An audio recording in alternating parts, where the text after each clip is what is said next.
Bismillahirrahmanirrahim. Assalamualaikum warahmatullahi wabarakatuh.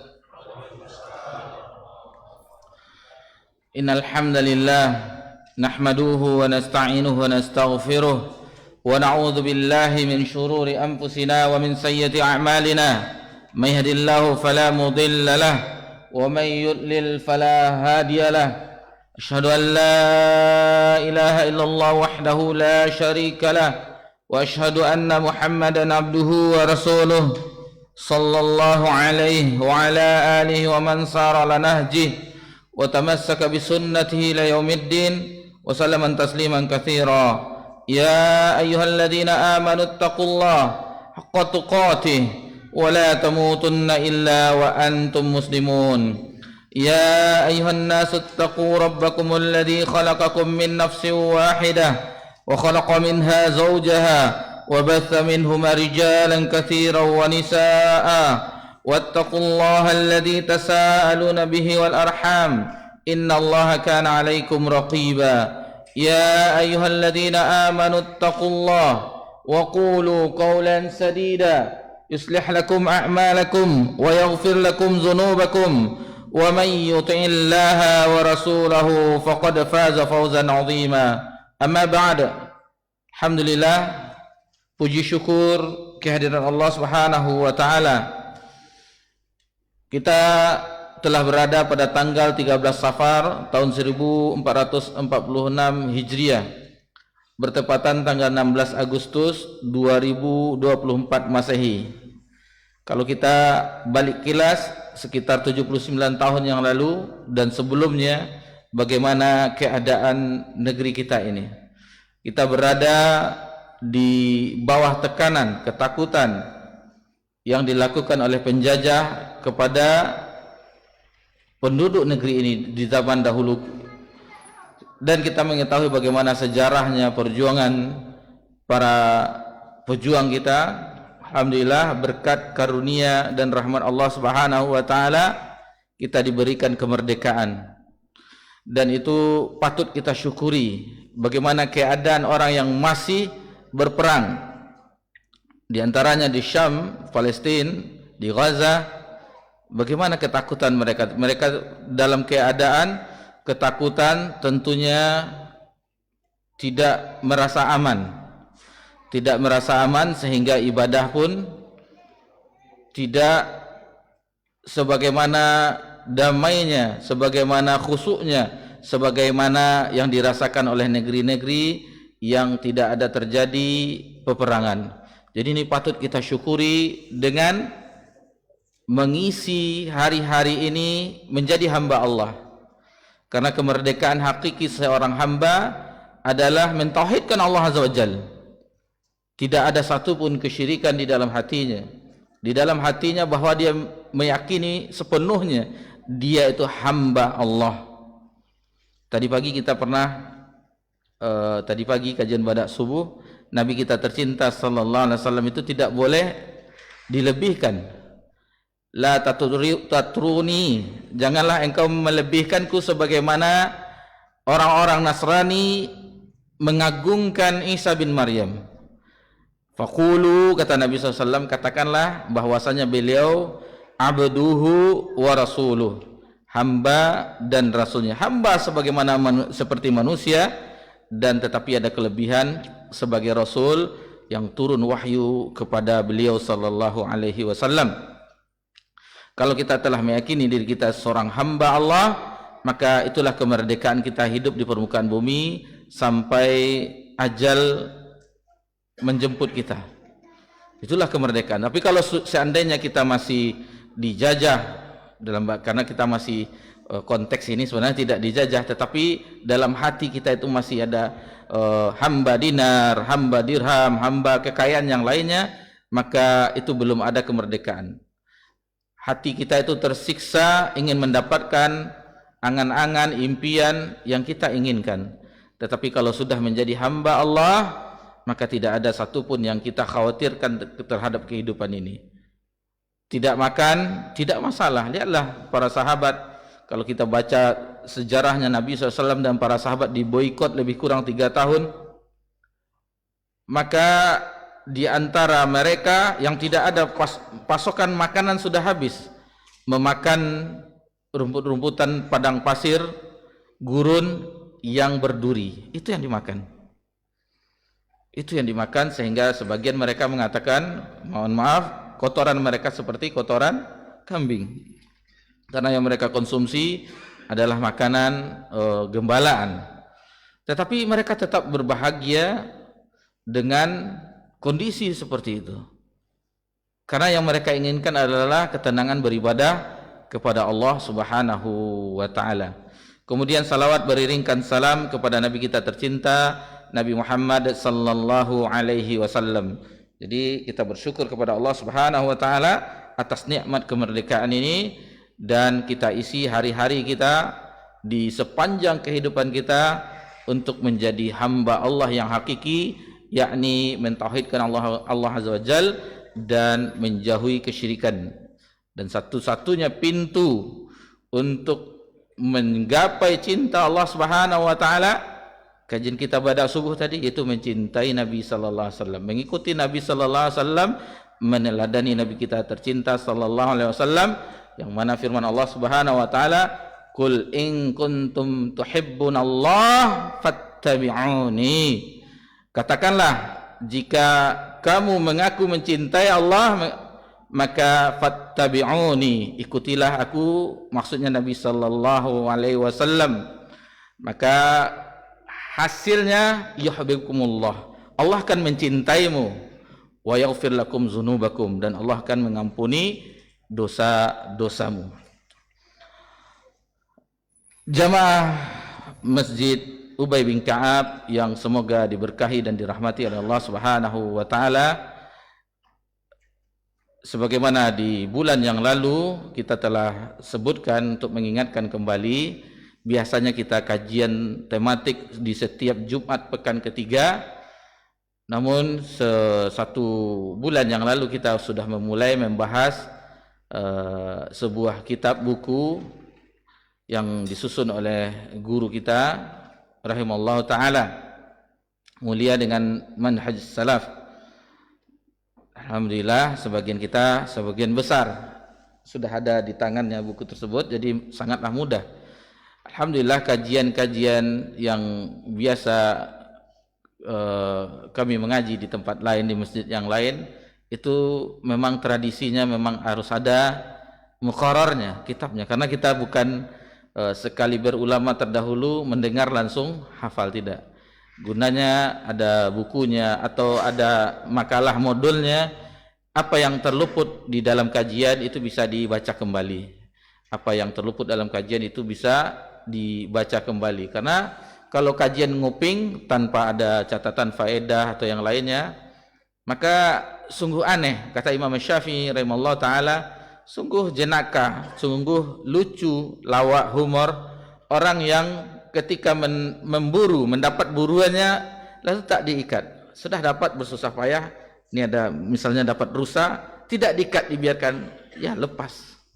Sudah capek-capek kita dari rumah ingin mendapatkan faedah ilmiah, tetapi setelah keluar dari masjid sudah lupa.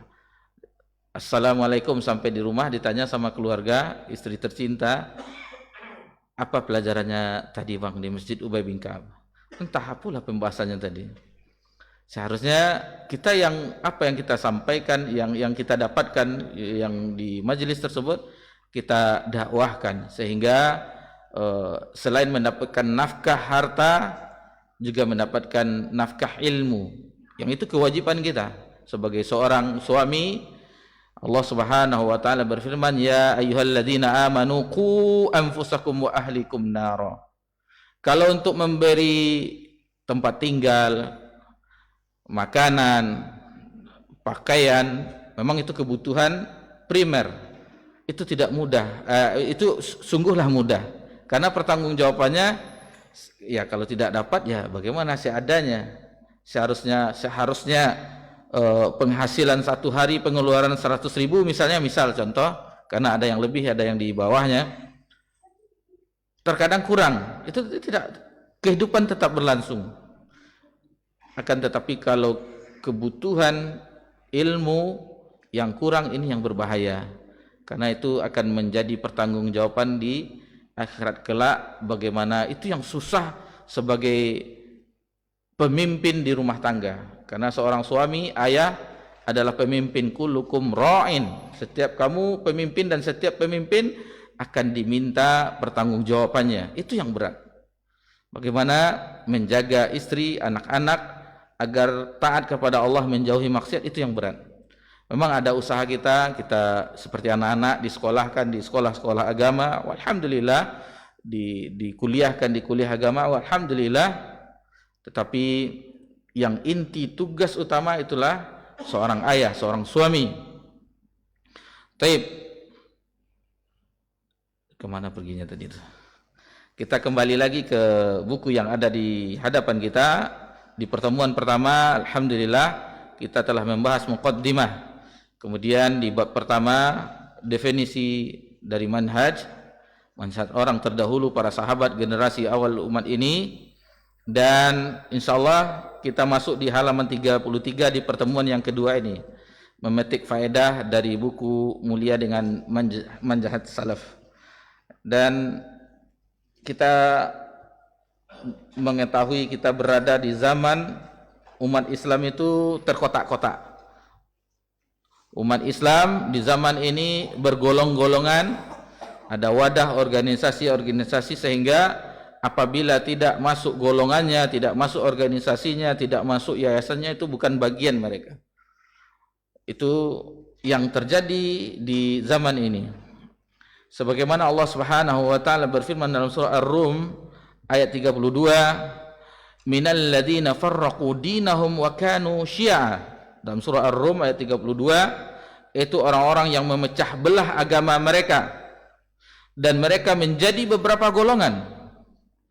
Itu banyak kita saksikan bagaimana golongan ini, golongan ini, golongan ini, kelompok ini, itu banyak kita saksikan. Kullu hizbin bima ladaihim farihun. Tiap-tiap golongan merasa bangga dengan apa yang ada di golongan mereka. Jadi itulah yang kita rasakan. Golongan ini, kelompok ini bangga dengan kelompoknya, apa yang dibanggakan, dan kita mempelajari buku yang ada di hadapan kita ini untuk kembali lagi ke bagaimana di awalnya, bagaimana kita berusaha agar kembali segar, baik itu akidahnya, ibadahnya, muamalahnya, akhlaknya, sebagaimana generasi awal umat ini yang dibina oleh Nabi sallallahu alaihi wasallam. Sehingga di dalam diri kita tidak malu lagi untuk mengamalkan sunnah Nabi sallallahu alaihi wasallam, ajaran Nabi kita tercinta sallallahu alaihi wasallam, yang sekarang banyak dilupakan oleh umat Nabi sendiri, umat di akhir zaman yang tidak mau lagi mempelajari agama Allah Subhanahu wa taala. Taib, di bab yang kedua di halaman 33 itu nama-nama lain dari salaf atau salafiyah. Jadi ini mengenai ini telah kita bahas di bab yang pertama.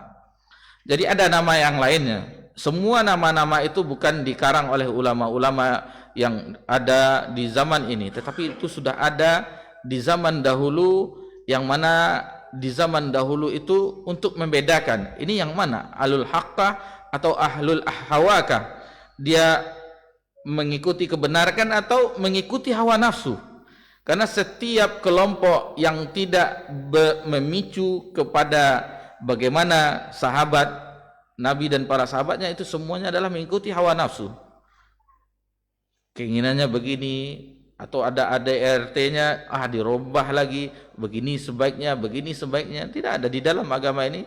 Apa yang telah dipatokkan oleh Nabi kita tercinta, yang telah diwariskan oleh Nabi kita tercinta sallallahu alaihi wasallam, itulah agama Islam yang sebenarnya.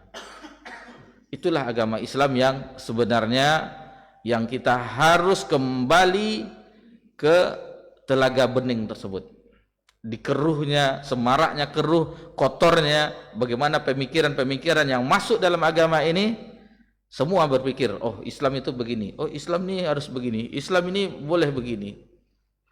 Sehingga, dan yang sekarang yang ribut di media, yang sebagai ditugaskan sebagai paskibraka, dicopot jilbabnya, sempat ribut juga.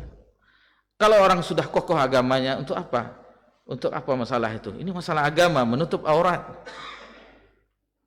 menutup aurat itu wajib. Tidak boleh bagi seorang wanita yang sudah haid, yang sudah balik menampakkan auratnya.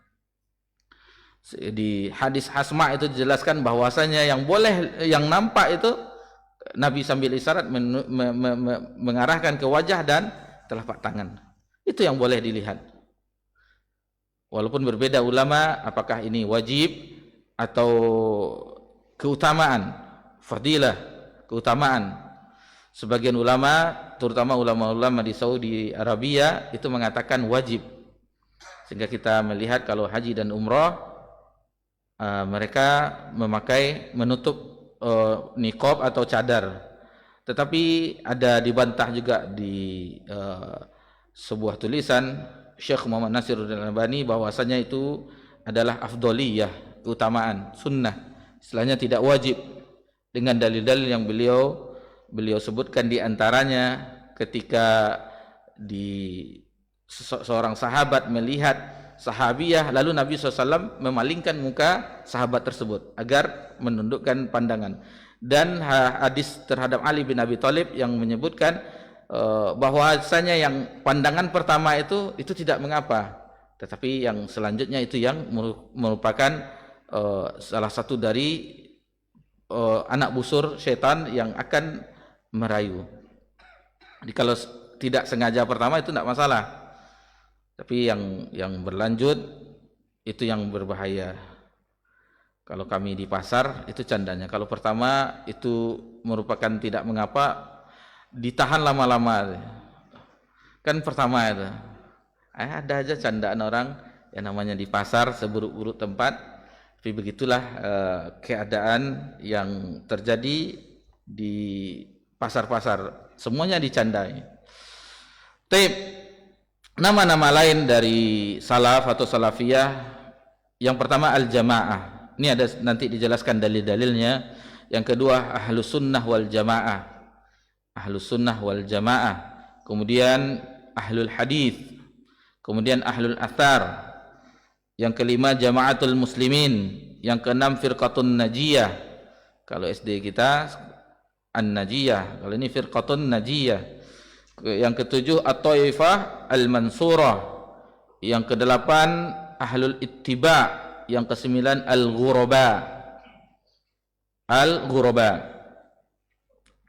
Jadi dikatakan generasi awal itu generasi salafus saleh, yaitu para sahabat. Mereka tidaklah memiliki nama, gelar atau nisbat yang membedakan mereka dengan firqah yang ada di zaman ini. Hal itu karena mereka itu mengamalkan bagaimana Islam yang seutuhnya.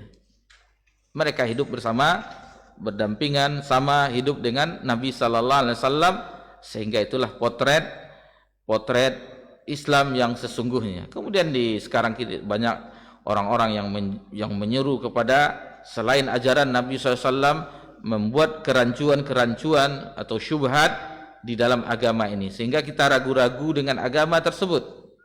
Apa benar itu? Apa benar ini? Nah, sementara itu ada nasnya, ada dalilnya dalam Al-Quran dan hadis Nabi sallallahu alaihi wasallam. Dalil di halaman 34 al-jamaah itu berdasarkan hadis Nabi sallallahu alaihi wasallam, sabda Nabi kita yang tercinta sallallahu alaihi wasallam, dan hadis ini diriwayatkan oleh Abu Daud, Imam Ahmad, dari sahabat yang mulia Muawiyah bin Abi Sufyan radhiyallahu anhu. Jadi Muawiyah bin Abi Sufyan ini adalah benteng dari orang yang dari kalau kita belajar akidah, beliau ini adalah benteng, batas mana yang mengikut sahabat Nabi, mana yang mengikut hawa nafsunya. Ini Muawiyah bin Abi Sufyan. Kalau di kelompok-kelompok yang lain, tulisan mereka mengatakan bahwa Muawiyah ini haus kekuasaan, Muawiyah ini begini-begini, semuanya menjelekkan tentang Muawiyah bin Abi Sufyan.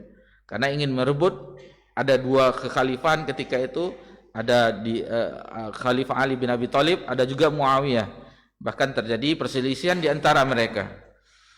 Adapun akidah yang benar adalah bahwasanya Muawiyah adalah sahabat, dan yang terjadi di antara mereka itu adalah perselisihan ijtihadiyah, ijtihad mereka.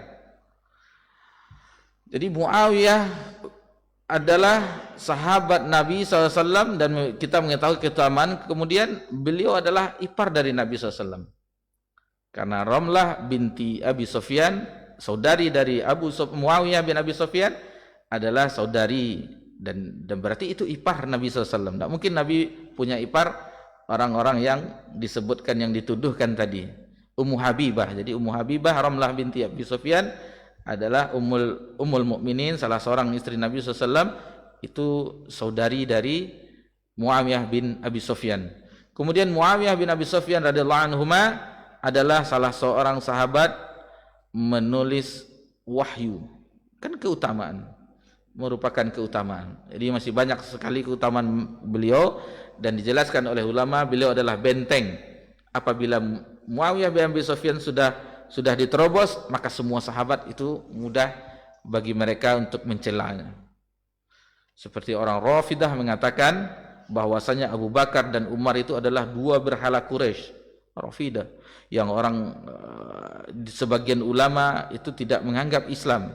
Yang kita kenal Syiah itu terpecah juga. Ada yang kerasnya, ada yang tidaknya.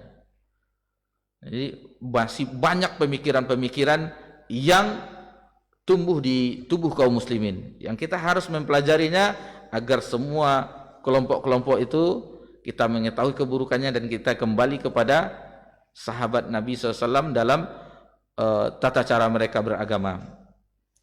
Hadis tersebut berbunyi, ala inna man qablakum min ahlil kitab. Ketahuilah inna man qablakum min ahlil kitab. Sesungguhnya orang-orang sebelum kalian dari ahlul kitab itu mereka iftaraku ala thintaini wa sab'ina millah, berpecah menjadi 72 golongan. Wa inna hazil millah yastaftariqun ala salasina sab'in. Sesungguhnya umat Islam, umat ini akan berpecah menjadi 73 golongan. Sudah dikabarkan oleh Nabi sallallahu alaihi wasallam. Jadi kalau kenapa harus berpecah kita, kenapa harus berselisih kita sesama kaum muslimin? Ini telah dikhabarkan oleh Nabi kita tercinta 1400 tahun yang lalu. Ini akan terjadi di akhir zaman.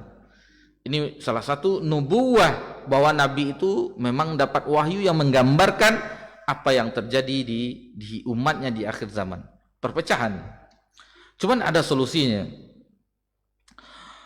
Yang sintani wa sab'una finnar, 72 golongan tempatnya neraka, wa wahidatun fil jannah, dan satu di surga, wahiyal jamaah. Itulah al-jamaah.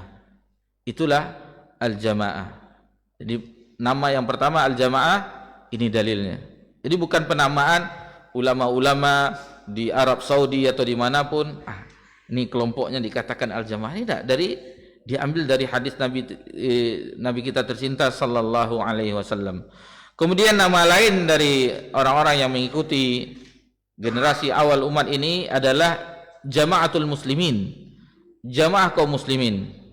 Ini berdasarkan hadis sahabat yang memegang kunci rahasia Nabi SAW, Hudzaifah bin Yaman radhiyallahu anhu. Rasulullah SAW bersabda, "Tazzamu jama'atal muslimina wa imamahum." Hendaklah engkau berpegang teguh bersatu kepada jamaah dan imam kaum muslimin. Dikatakan di situ. Faqultu fa illam takun lahum jama'atun wala imam. Lalu ditanyakan kepada Nabi SAW, Hudzaifah bin Yaman bertanya kepada Nabi SAW, bagaimana kalau mereka itu sudah tidak mempunyai jamaah dan imam lagi? Qal, lalu Nabi SAW menjawab bersabda, fa'tazil tilkal firaqa kullaha. Jadi Nabi SAW memberi nasihat kepada Hudzaifah bin Yaman dan kepada seluruh umat Nabi SAW yang mau mempelajari sabdanya. Disebutkan di sini, kata Nabi SAW, jauhilah semua kelompok. Jauhi semua kelompok, meskipun, lalu kata Nabi SAW, walau an ta'adda ala asli syajarah. Meskipun engkau harus menggigit akar pohon, semua kelompok yang berpecah itu tinggalkan. Hatta yudrikakal mautu wa anta ala dzalik, hingga engkau mati dalam keadaan semacam itu. Jadi seluruh kelompok-kelompok yang berpecah belah dari barisan kaum muslimin itu ditinggalkan semua. Kita tetap berada bagaimana Islam itu di awal turunnya. Dijelaskan oleh Al-Qadi Ibnu Abil Izzi Hanafi, jadi beliau adalah ulama yang wafat tahun 792 Hijriah, berarti sudah 700 tahun yang lalu. Beliau yang telah mensyarah dari Aqidah At-Tahawiyah. Ada nama kitab namanya Matan Aqidah Al-Aqidah At-Tahawiyah yang disusun oleh Imam Abu Ja'far At-Tahawi 3 abad sebelumnya, lalu disyarah oleh Ibnu Abil Izzi Al-Hanafi Al-Qadi. Dia seorang qadi, seorang hakim. Al-jamaah ialah jamaah kaum muslimin. Al-jamaah di sini maksudnya jamaah kaum muslimin. Mereka adalah para sahabat dan orang-orang yang mengikuti mereka dengan baik hingga hari kiamat, hari pembalasan.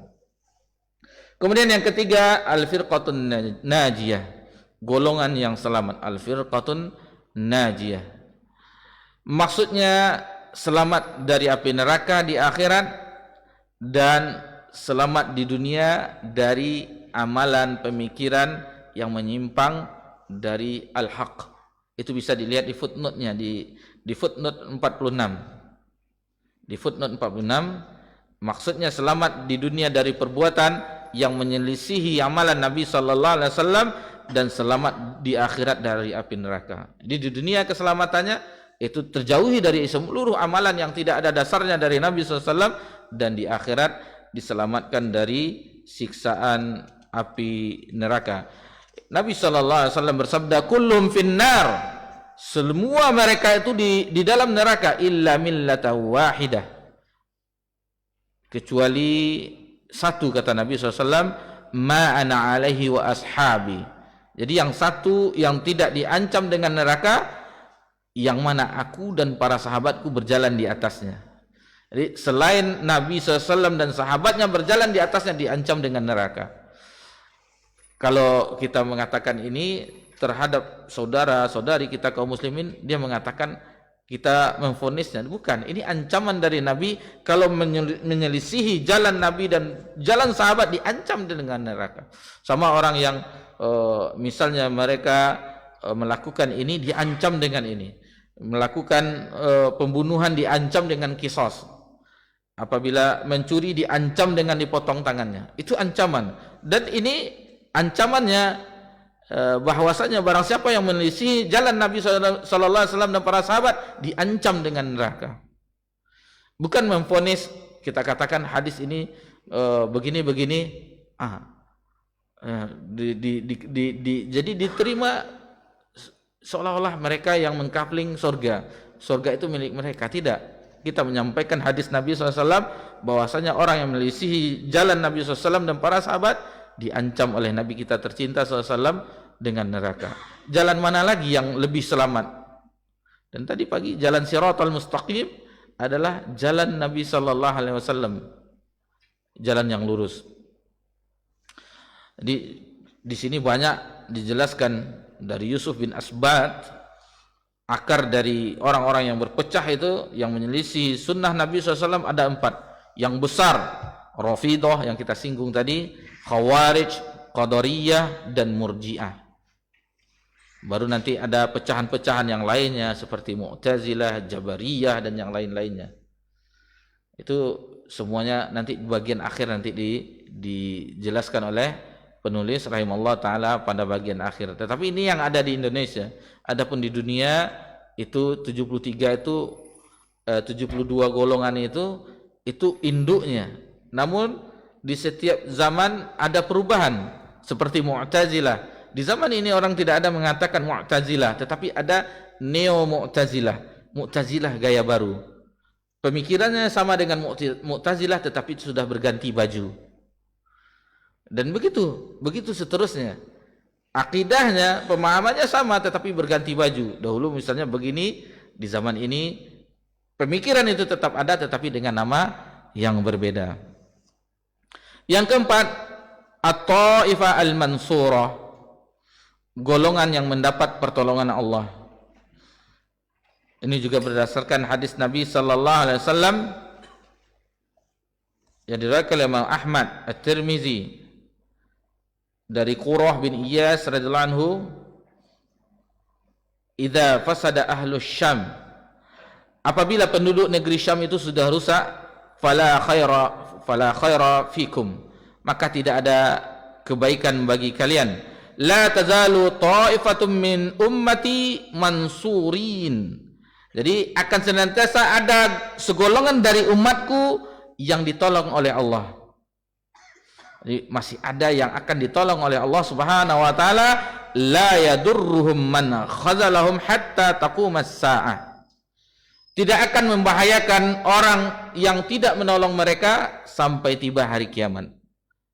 Ini kalau orang-orang di Palestina ini menganggap inilah mereka.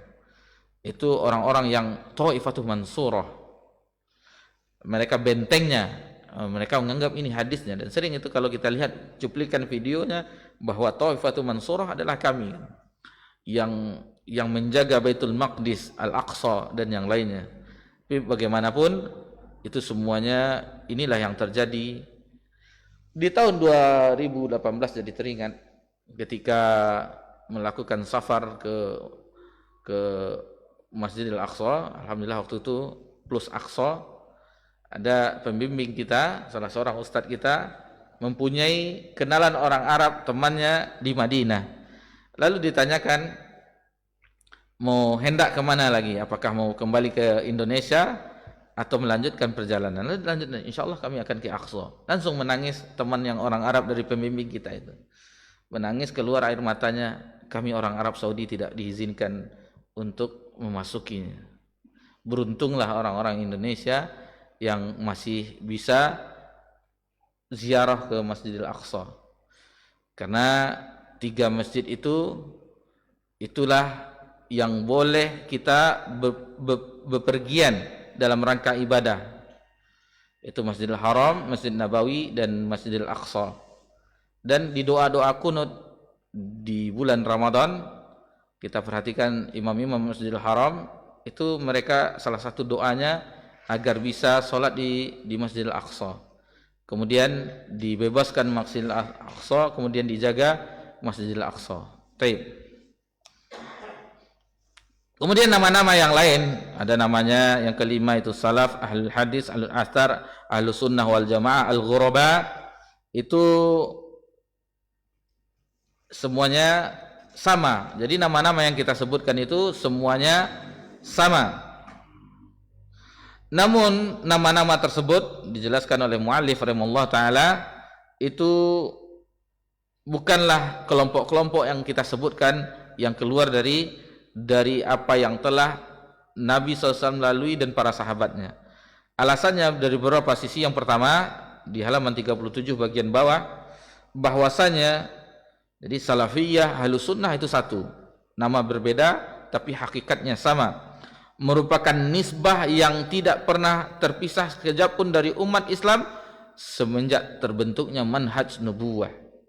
Itu akan tetap ada ahlus sunnah. Jadi namanya berbeda-beda tapi hakikatnya yang sama, hakikatnya satu.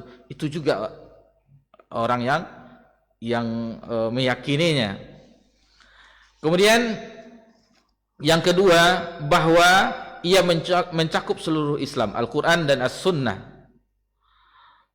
Nah, jadi mencakup itu.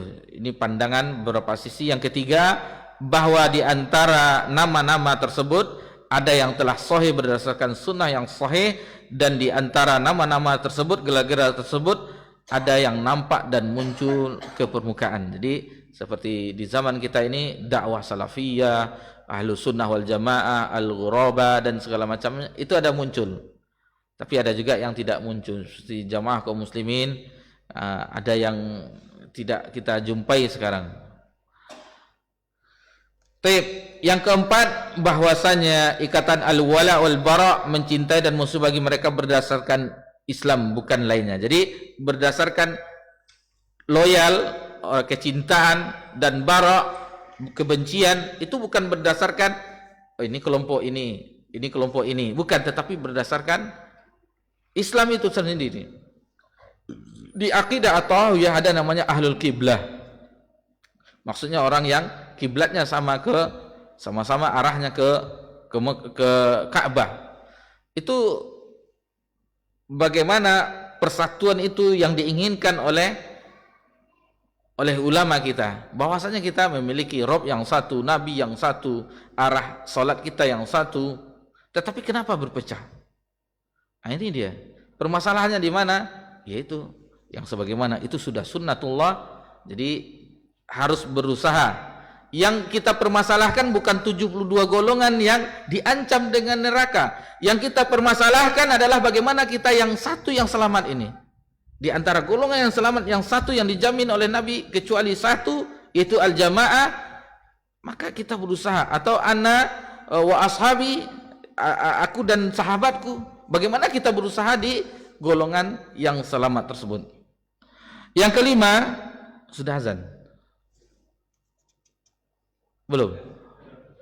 Kita azan dulu, insyaallah setelah azan kita lanjutkan sedikit lagi. Baik. Azan Isya, tafadhol.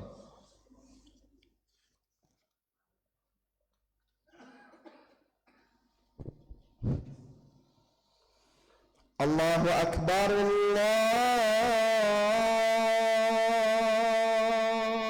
Allahu Akbar. Allahu Akbar,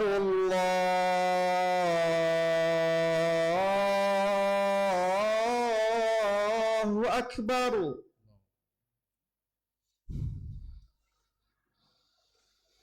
Asyhadu an la ilaha illallah.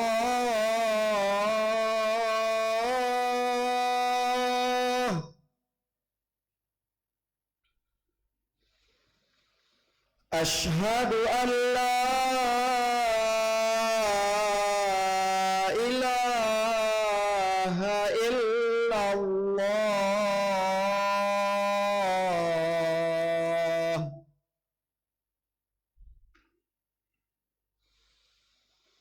Asyhadu anna Muhammadar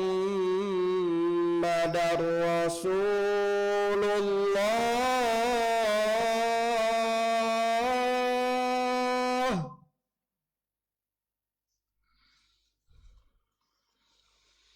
Asyhadu anna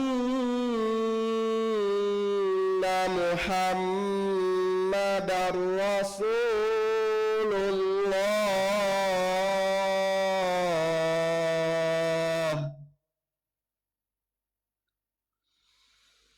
Hayya 'alas shalah.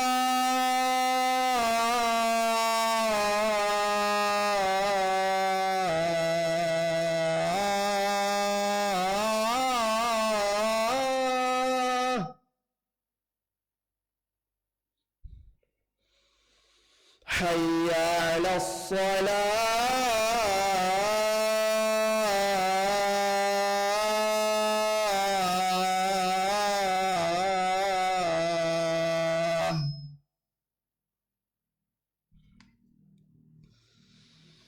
Hayya 'alal falah.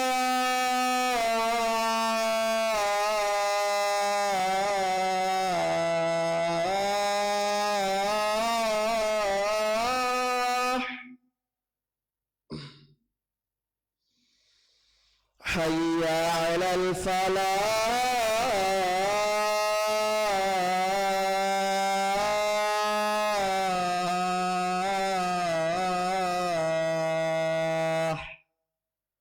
Allahu Akbar, Allahu Akbar. La ilaha illallah.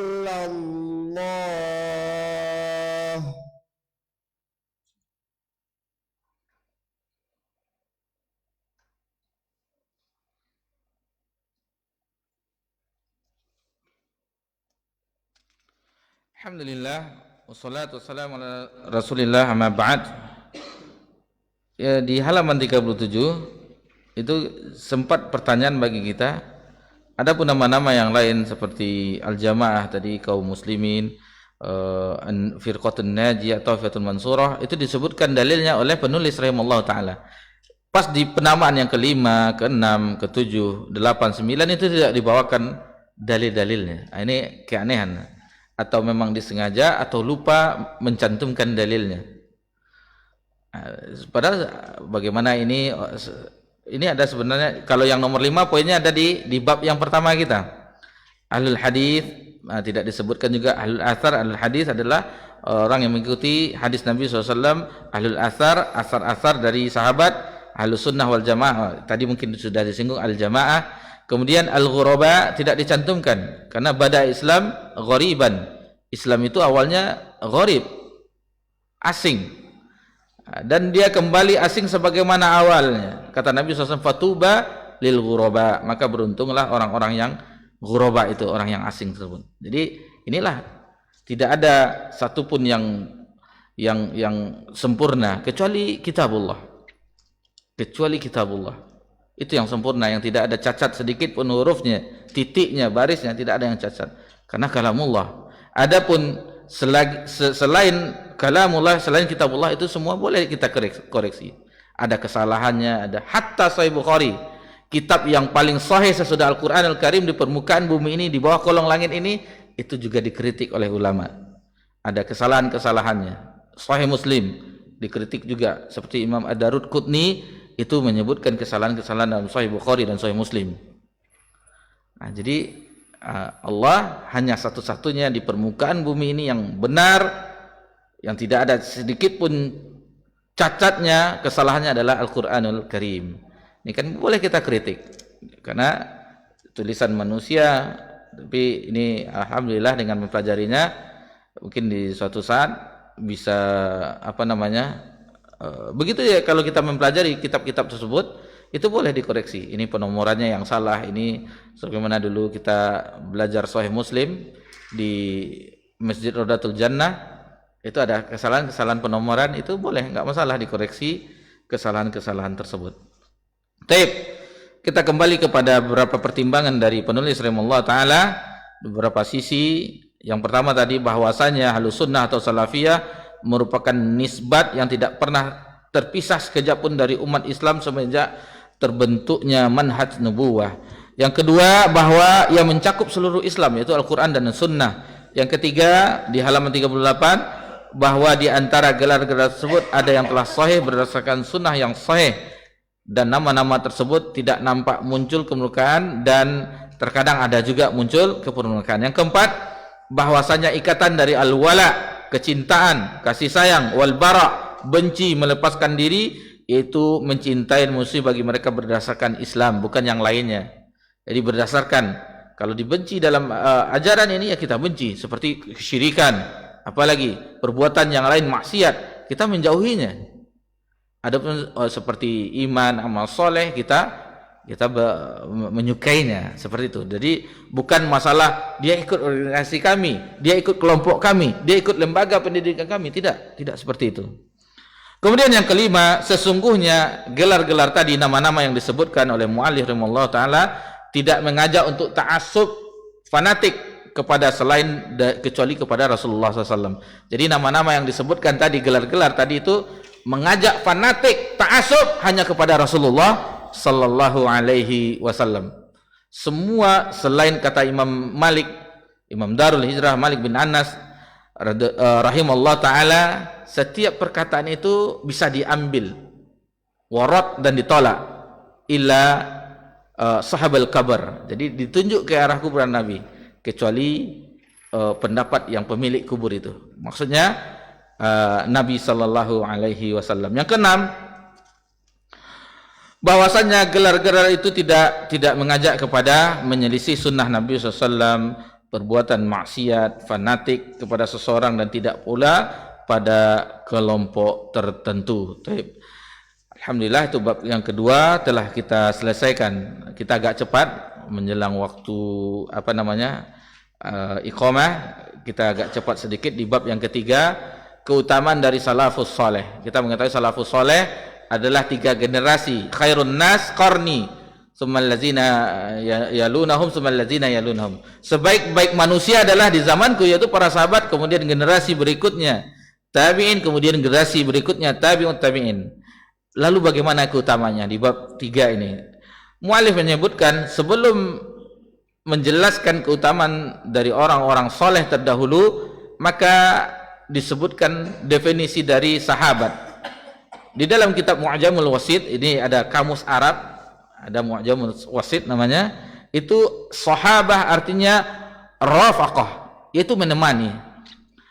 Nah, ini bentuk-bentuk lainnya, istansahaba syai' lazamah, menyertai as-sahib, al-murafiq, teman, pemilik sesuatu pelayanan. Jadi itu nama-nama secara bahasa.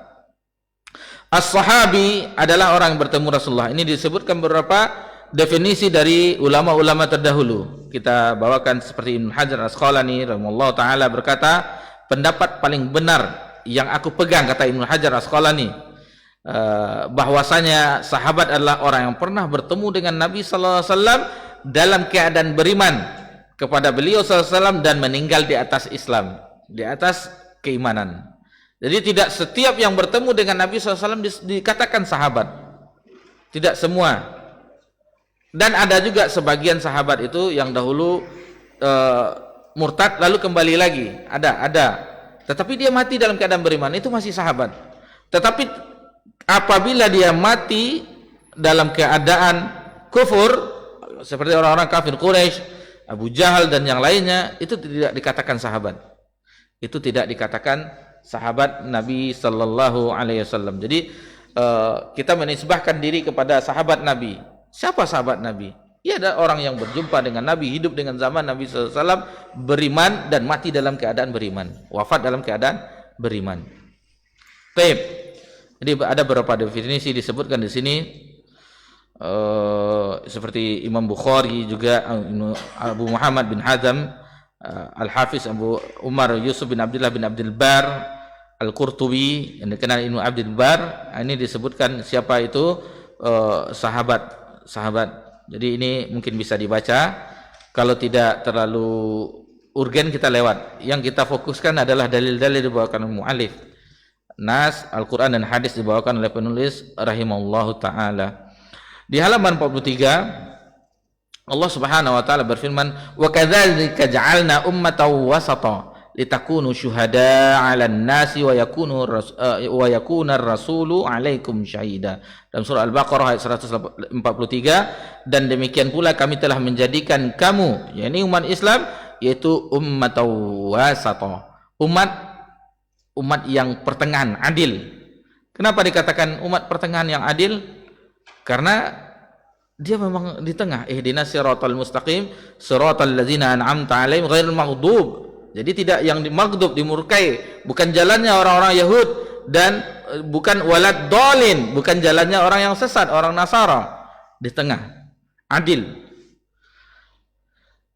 Kemudian disebutkan di firman Allah Subhanahu wa taala, litakunu syuhada, untuk agar kamu menjadi saksi, 'alan nas, atas manusia, wa yakunar rasulu 'alaikum syahida, dan agar Rasul, maksudnya Muhammad sallallahu alaihi wasallam, menjadi saksi atas perbuatan kamu. Taib.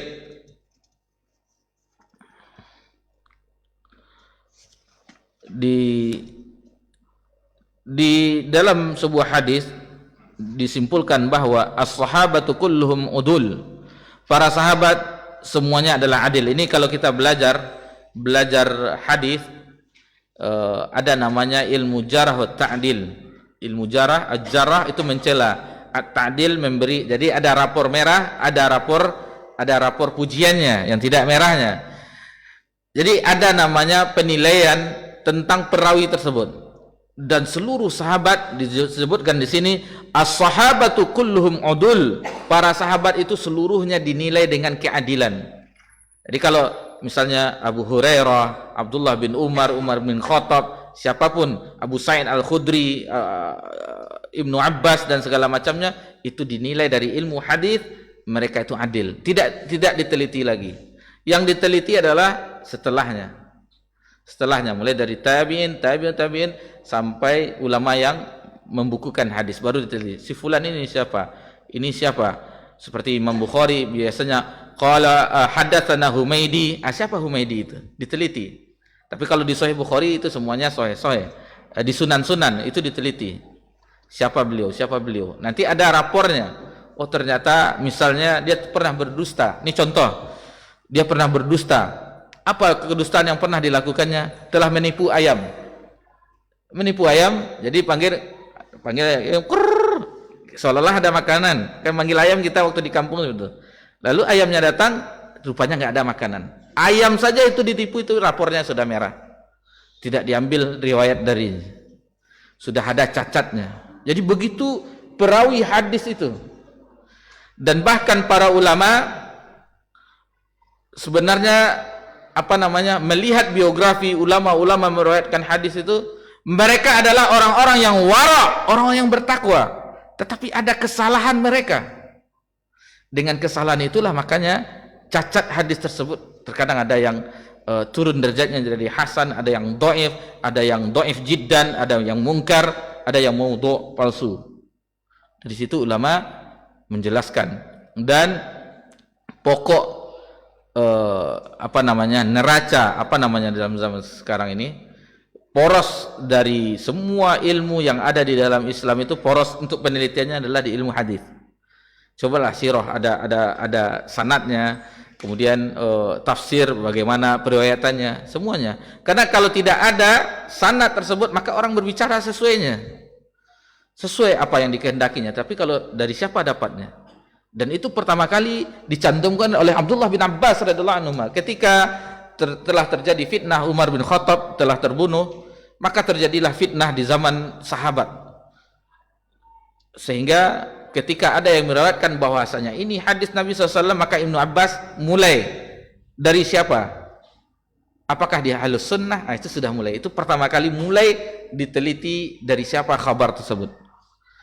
Waktu di zaman Umar semuanya tidak mau meriwayatkan yang salah, karena Umar ketegasannya. Dan kita mengetahui apabila ada yang menyelisih pendapat, bagaimana mayoritas sahabat itu dipanggil, diadili oleh Umar, diambil pelepah kurma untuk memukul-mukul kepalanya hingga subhat di kepalanya itu hilang, dan itu diasingkan, tidak boleh hidup di Madinah, diasingkan karena khawatir akan merusak pemikiran para sahabat, ya, orang yang hidup di kota Madinah. Jadi di zaman Umar masih dijaga, tetapi setelah terbunuhnya Umar, maka pecahlah pintu fitnah itu sebagaimana disebutkan oleh ulama. Dan pintu itu bukan pintu-pintu kita yang bisa ditutup kembali, diganti kembali, tetapi pintu itu pecah dan tidak bisa ditutup sampai hari kiamat. Pintu fitnah terhadap umat ini itu pecah setelah terbunuhnya Umar, dan itu tidak pernah tergantikan sampai hari kiamat. Jadi kita hidup di zaman mulai Umar terbunuh sampai akhir zaman, hidup di zaman fitnah. Hidup di zaman fitnah. Dan tidak ada yang bisa membentengi kecuali dengan apa yang telah Allah turunkan di dalam kitabnya, dan apa yang telah ditinggalkan oleh Nabi kita tercinta sallallahu alaihi wasallam di dalam sabda-sabdanya. Baik. Jadi itu penilaian dari ilmu hadis. Para sahabat, as-sahabatu kulluhum udul. Jadi tidak diteliti lagi, mereka semuanya adil, penilaian dari ilmu hadis. Taib. Kemudian dalam surah Ali Imran ayat 110, kuntum khaira ummah. Ini dia pujian, kamu umat Islam adalah umat terbaik, ukhrijat linnas, yang dikeluarkan, yang dilahirkan dari manusia, ta'muruna bil ma'ruf wa tanhauna 'anil munkari wa tu'minuna billah. Ditekankan pada ayat ini yang beriman kepada Allah. Jadi menyuruh beramar ma'ruf, bernahi mungkar. Jadi ciri khas umat Nabi sallallahu alaihi wasallam adalah amar ma'ruf nahi mungkar. Kalau amar ma'ruf, menyuruh kebaikan, itu rata-rata semuanya orang bisa. Ayolah ke masjid, orang ini, ayolah, itu semua bisa, karena untuk kebaikan itu tidak ada tantangan. Yang susah itu adalah yaitu wa tanhauna 'anil munkar. Mencegah kemungkaran itu yang berat. Kita katakan ini terjatuh pada perbuatan ini, misalnya kesyirikan. Meminta kepada orang di dalam kubur itu kesyirikan. Itu udah marah orang. Marah orang. Padahal orang sudah meninggal, jangankan untuk masuk kuburnya, untuk diantar oleh kaum muslimin. Itu sudah tidak berdaya, meminta pula kita ke orang ahlul kubur. Alasannya kan wali Allah, orang soleh. Tidak. Nabi SAW wafat tidak ada para sahabat meminta ke kubur Nabi, tidak ada. Karena masalah akidah, masalah keyakinan, Nabi seorang hamba dan Rasul, tidak ada rububiyah pada Nabi sallallahu alaihi wasallam, tidak ada sifat ketuhanan pada Nabi kita tercinta sallallahu alaihi wasallam. Itu kepada Nabi sallallahu alaihi wasallam, lalu bagaimana kepada umat-umatnya yang sekarang terjadi kerusakan yang sangat parah. Kerusakan yang sangat parah. Dia ada candaan, kita pernah candaan. Sebenarnya orang-orang wali-wali yang dianggap wali itu sebenarnya kalau bisa ngomong, dia berbicara, menjawab apa yang dilakukan oleh orang-orang yang hidup terhadap mereka, pasti heran. Janganlah datang kasih kolai, ambojo payah dikubuh kini ku aja. Balu ke manolong, istilahnya itu apa namanya? Sebenarnya karena di kubur itu ada fitnah kuburnya, ada azab kuburnya. Dan tidak akan selamat bagi orang yang selamat dari 3 pertanyaan. Yang pertama ditanya, man rabbuk, man nabiyyuk, ma dinuk. Kalau sudah selamat itu alhamdulillah bisa menjadi salah satu dari taman-taman surga. Tapi kalau tidak selamat, ya sudah. Taib. Kemudian di dalam surah At-Taubah ayat 100, wasabiqunal awwaluna minal muhajirin wal ansar. Ini dia as-sabiqun, ada para sahabat as-sabiqun, orang-orang yang awal-awal yang terdahulu pertama masuk Islam dari muhajirin dan ansar, walladzina tabauhum, dan orang-orang yang mengikuti mereka bi ihsan, dengan baik. Jadi ada kemungkinan orang dari generasi awal muhajirin dan ansar lalu disebut walladzina tabauhum bi ihsanin, yang mengikuti mereka dengan baik. Ini dipuji apa? Radhiyallahu anhum wa radu'an. Allah yang langsung merekomendasi Rabbuna Jalla wa Ala. Allah redha terhadap mereka dan mereka pun redha terhadap Allah Subhanahu wa taala. Wa'adda lahum jannatin tajri tahtal anharu khalidina fiha. Ini ganjaran. Ganjaran yaitu akan mendapatkan surga, dzalikal fawzul azim. Dan itulah kemenangan, keberuntungan yang sangat besar. Bagi orang-orang yang ada pernah berdagang, semua pedagang itu menginginkan keuntungan, dan pada akhir ayat ini disebutkan dzalikal fawzul azim. Inilah kemenangan, keuntungan yang sangat besar. Kemudian Nabi SAW bersabda sebagaimana diriwayatkan Imam Bukhari, Imam Muslim, Abu Daud, Tirmizi dan yang lainnya dari sahabat Abu Sa'id Al-Khudri radhiyallahu anhu, la tasubbu ashabi, janganlah kalian mencaci maki sahabatku. Fawalladzi nafsi biyadihi, demi zat, demi Allah yang jiwaku berada di tangannya, lau annakum ahadakum anfaqa mithla Uhudin zahaba. Jadi kalau seandainya kalian, kata Nabi SAW, berinfak emas sebesar Uhud. Kalau kita city tour di Madinah, city Uhud, bagaimana besarnya gunung Uhud tersebut, seperti itu kita infakkan emas. Tapi kata Nabi SAW, ma adraka mudda ahadim wala nasifah, itu tidak sebanding dengan apa yang telah diinfakkan oleh sahabat 1 mud atau setengahnya. Keikhlasan mereka.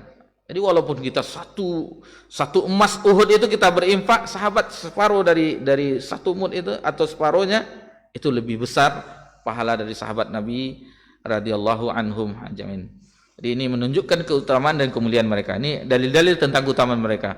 Kemudian dalam ayat berikutnya dalam surah Al-Fat ayat 18, laqad radhiyallahu 'anil mu'minina idh yubay'unaka tahta asy-syajarah. Jadi sungguh Allah telah meridai orang-orang mukmin ketika mereka berjanji setia di bawah pohon. Fa'alima ma fi qulubihim fa anzala sakinata 'alaihim wa atabahum fathan qariba. Jadi dia mengetahui apa yang ada dalam hati mereka, lalu dia memberikan ketenangan atas mereka dan memberi balasan dengan kemenangan yang dekat.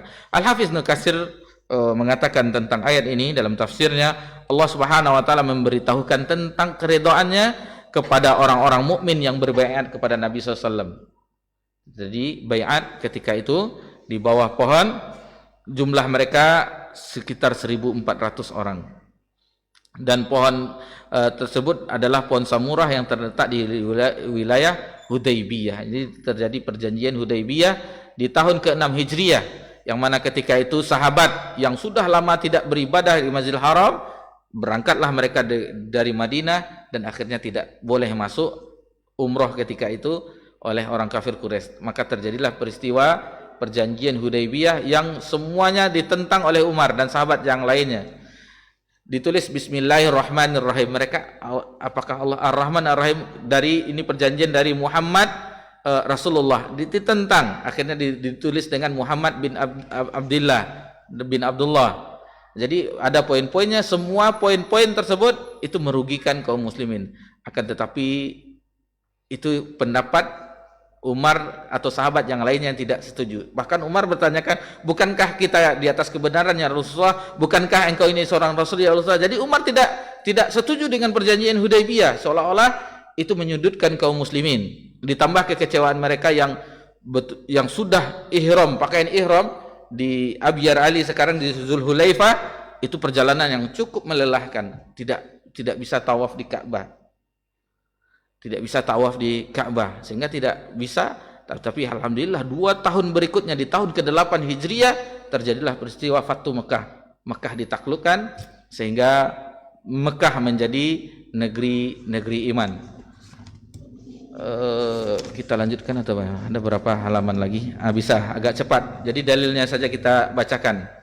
Kemudian dalam hadis yang lain, di riwayat Imam Ahmad, disahihkan oleh Syekh Albani dari sahabat Jabir bin Abdillah di halaman 46, la yadkhulun nar ahadum mimman bai'a tahta syajarah. Tidak akan masuk neraka orang yang melakukan baiat di bawah pohon. Jadi ini pujian bagi mereka, rekomendasi dari Nabi SAW bahwa mereka itu para sahabat yang berjumlah lebih kurang 1.400 orang itu dijamin dengan surga. Yang personnya ada juga 10 sahabat yang dijamin masuk surga. Abu Bakar fil jannah, Umar fil jannah, Utsman fil jannah, dan seterusnya.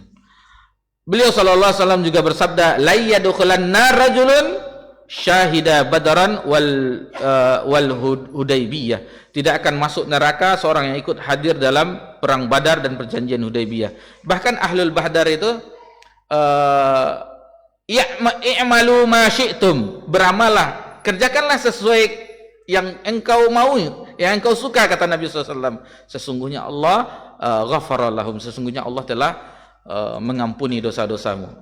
Tapi itu sahabat bukan seperti kita. Kalau kita sudah dapat kartu itu sudah bertele-tele, kartu surga. Tetapi sahabat semakin giat, semakin takut kepada Allah Subhanahu wa taala. Kemudian di ayat dalam surah Al-Hasyr, lil fuqara'il muhajirin alladziina ukhriju min diyarihim wa amwalihim yabtaghuna fadlan minallahi wa ridwana. Dalam surah Al-Hasyr ayat 8, harta rampasan perang itu untuk orang-orang fakir yang berhijrah, maksudnya orang muhajirin yang terusir dari kampung halamannya dan meninggalkan harta bendanya demi mencari karunia Allah. Sa'ad berkata mereka itu adalah kaum muhajirin. Kemudian membaca firman Allah di ayat berikutnya dalam surah Al-Hasyr ayat 9, walladzina tabawwa'ud dara wal imana min qablihim yuhibbuna man hajara ilaihim wa la yajiduna fi sudurihim hajatan mimma utu wa yu'thiruna ala anfusihim walau kana bihim khasasah. Jadi orang-orang Ansar yang penolong, yang menampung orang-orang muhajirin yang telah menempati kota Madinah, yang telah beriman sebelum kedatangan mereka, mereka mencintai orang-orang berhijrah. Ini dia ithar yang pernah kita singgung, mendahulukan saudaranya muhajirin dari dirinya sendiri, dari diri mereka sendiri, walaupun mereka sebenarnya juga membutuhkan. Ini tingkat yang tinggi. Dan ini Nabi SAW yang telah membina mereka, mendahulukan saudara. Dan mungkin itu tidak bisa kita jumpai di zaman kita ini. Awak jalan apa lidah orang lekawak kamihan. Kalau di zaman sekarang, tapi di zaman Nabi, muhajirin dan ansar, sahabat ansar mendahulukan saudaranya muhajirin.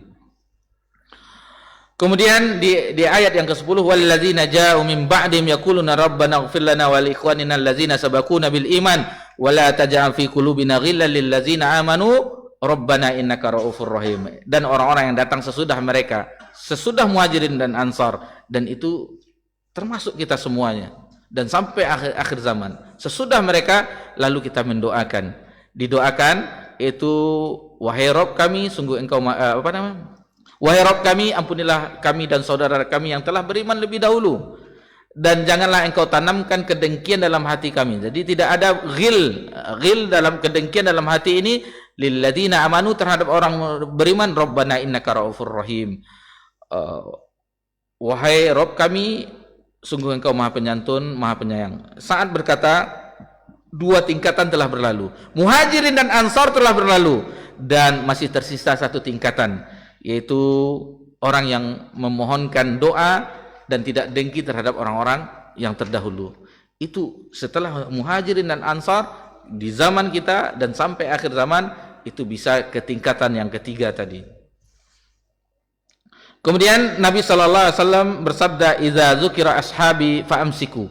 Apabila disebutkan sahabatku maka diamlah kalian. "Wa idza dzukiratin nujumu fa'amsiku."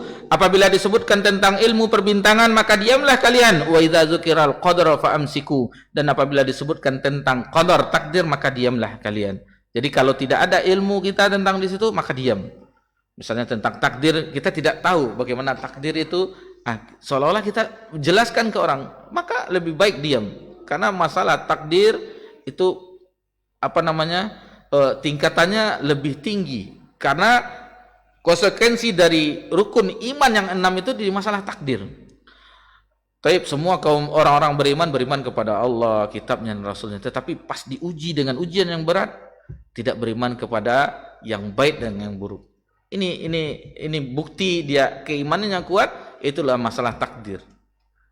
Itu masalah takdir. Taib. Kemudian man sabba ashabi fa alaihi laknatullah. Barang siapa mencaci maki sahabatku, maka ia akan terkena laknat Allah. Maksudnya dijauhi dari rahmat Allah. Dilaknat yaitu dijauhi dari rahmat Allah, wal malaikah, dan malaikat, wan nasi ajma'in, dan manusia seluruhnya. Kemudian Abdullah bin Umar mengatakan, la tasubbu ashabu Muhammadin sallallahu alaihi wasallam falama qamu ahadim sa'atan khairum min amali ahadikum arba'ina sanah. Janganlah kalian mencaci maki sahabat Nabi Muhammad sallallahu alaihi wasallam. Sungguh berdirinya mereka sesaat bersama Nabi SAW lebih baik daripada ibadah seorang kalian selama 40 tahun. Kemudian Imam Az-Zura Ar-Razi mengatakan, idza ra'aita ar-rajula yantakhisu ahadan min ashabi Rasulullah SAW. Apabila engkau melihat seorang mencaci maki salah seorang sahabat Rasulullah SAW, fa'lam annahu zindiq.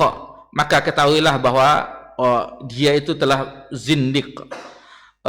Istilahnya salah satu dari cabang keburukan, jatuh kepada kebohongan, kedustaan, kemunafikan. Itu orang-orang zindiq. Wa dzalika anna Rasulullah sallallahu alaihi wasallam indana haqq. Karena menurut akidah kita bahwa Rasulullah adalah haqq, wa Qur'anul haq, wa Qur'ana haq. Al-Qur'an itu adalah kebenaran. Wa innama adda ilaina hadzal Qur'ana was sunnana ashabu Rasulillah sallallahu alaihi wasallam. Dan para sahabat yang telah menyampaikan Al-Quran dan Sunnah ini kepada kita. Wa innama yuridu ayyajarahu syuhudana liyubtilul kitab wa sunnah. Mereka hendak mencela saksi-saksi kita, yaitu para sahabat, dan dapat membatalkan Al-Quran dan Sunnah. Wal jarhu bihim aula wa hum zanadiqah. Padahal celaan itu lebih pantas bagi mereka, dan mereka adalah orang-orang zindik, munafik. Jadi kalau ada orang yang mencela, kelompok yang mencela sahabat Nabi SAW, mereka ingin meruntuhkan saksi-saksi kami, saksi-saksi umat Islam, itu para sahabat. Mereka lah yang estafet setelah belajar dengan Nabi SAW untuk menyebarkan. Mereka lah yang telah membawa Al-Quran, mengajarkan kepada generasi berikutnya, sunnah Nabi ke generasi berikutnya. Apabila itu telah dicela, maka seolah-olah telah meruntuhkan. Berarti tidak percaya lagi dengan Al-Quran dan hadis yang telah dibawa oleh para sahabat. Rasulullah SAW bersabda, innakumul yawma fi zamanin kathiran ulama'u. Sesungguhnya kalian sekarang ini berada di zaman yang banyak ulamanya, qalilin khutaba'u, dan sangat sedikit sekali khotibnya. Jadi di zaman Nabi itu ulamanya banyak. Para sahabat itu semuanya mereka ulama, tetapi khotibnya sedikit. Majelis mereka sedikit. Sampai Abu Bakar dan Umar tidak ada majelisnya. Yang ada majelisnya sahabat-sahabat yang lain, seperti Abdullah bin Mas'ud, Abdullah bin Abbas. Itu yang ada majelis. Boleh dikatakan satu-satu sahabat. Kadang para sahabat Nabi itu kalau ada yang bertanya, tanya ke si fulan, tanya kepada sahabat ini, tanya ke, seperti Abdullah bin Abbas. Abdullah bin Abbas radhiyallahu anhu, ketika orang bertanya tentang bagaimana salat malam Nabi SAW, tidak menjawab langsung. Abdullah bin Abbas mengatakan, datanglah kepada Aisyah radhiyallahu anha. Lalu ditanyakan oleh orang tersebut bagaimana salat malam Nabi SAW. Setelah kembali ditanya, apa yang dijawab oleh Aisyah? Begini salat Nabi, seperti salatul lailil masna, seperti itu yang dijelaskan. Maka kata Abdullah bin Abbas, itulah yang aku ketahui. Padahal dia mengetahui, tetapi tentu kehidupan Nabi di rumahnya, istrinya lebih mengetahui. Kalau kita di zaman kita pernah suatu kejadian, kita duduk ada ustadz di situ. Ustadz yang ditanya jamaahnya yang menjawab. Padahal ustadz tanya ustadz, ustadz, jamaah yang di samping yang itu karena apa? Karena pertama kita tidak mempelajari adab, karena kita baru mengenal kajian atau kita mungkin mengaji tetapi tidak belajar adab. Bagaimana kita adab mendahulukan orang seperti ada ustadz, ya ustadz yang menjawab. Yang ditanya juga ustadz, mengapa kita yang menjawab? Baik. Kemudian man taraka usyara ma ya'rifu qad hawa. Barang siapa yang meninggalkan 1/10 dari yang ia ketahui berarti ia telah sesat binasa. Wa ya'ti min ba'du zamanun katsirun khutaba. Sungguh setelah itu akan datang zaman yang khotibnya banyak, penceramahnya banyak. Qalilul ulama, dan sedikit sekali ulamanya. Man istamsaka bi usyri ma ya'rifu faqad najah. Dan 1/10 dari apa yang diketahui maka ia akan selamat. Jadi barang siapa yang berpegang beramal dengan 10. Jadi kalau di zaman Nabi meninggalkan 1/10 ia telah tersesat. 1/10 ditinggalkan yang diketahui itu telah tersesat. Kalau di zaman nanti yang banyak khutbahnya, penceramahnya, sedikit ulamanya, barang siapa yang berpegang 1/10 itu sudah selamat. Di zaman Nabi meninggalkan 1/10 itu tersesat. Di zaman akhir zaman berpegang dengan 1/10 itu sudah selamat. Itu perbandingan bagaimana keadaan kita sekarang ini.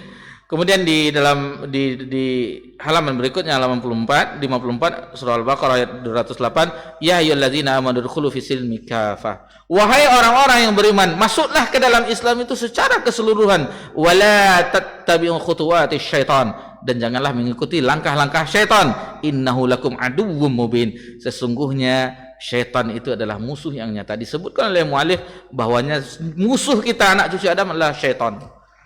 Musuh kita yang nyata, innahu lakum aduwwum mubin, adalah syaitan.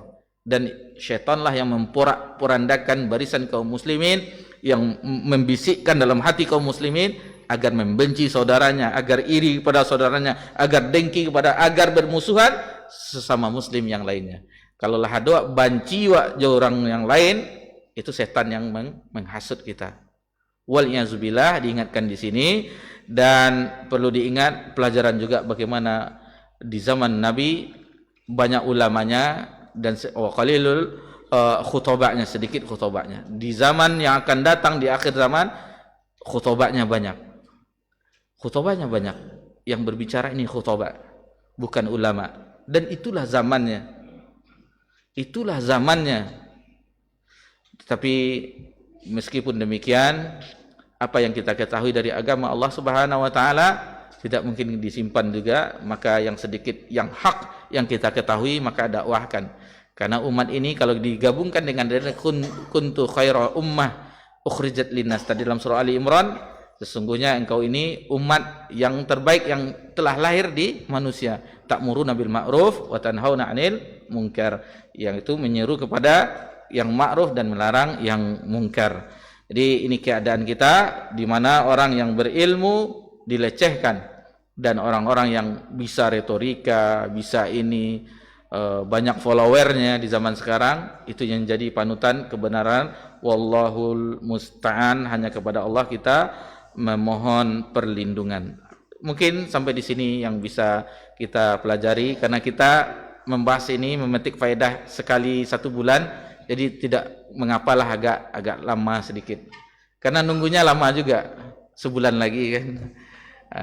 Jadi mudah-mudahan, dan insyaallah kita lanjutkan di 1 bulan yang akan datang, melanjutkan di bab yang keempat insyaallah. Mudah-mudahan Allah memberkahi usaha yang telah kita upayakan bersama-sama dan menjadikan kita kokoh di atas manhaj nubuwah yang telah dibangun oleh Nabi SAW. Jadi tujuan kita untuk kembali bagaimana di zaman Nabi SAW kita dalam beragama. Mohon maaf apabila terdapat kesalahan dalam penyampaian. Subhanakallahumma wa bihamdika asyhadu an la ilaha illa anta astaghfiruka wa atubu ilaik. Wassalamu ala nabi Muhammad sallallahu alaihi wasallam wa ala alihi washabihi ajmain. Alhamdulillahirabbil alamin. Wassalamualaikum warahmatullahi wabarakatuh.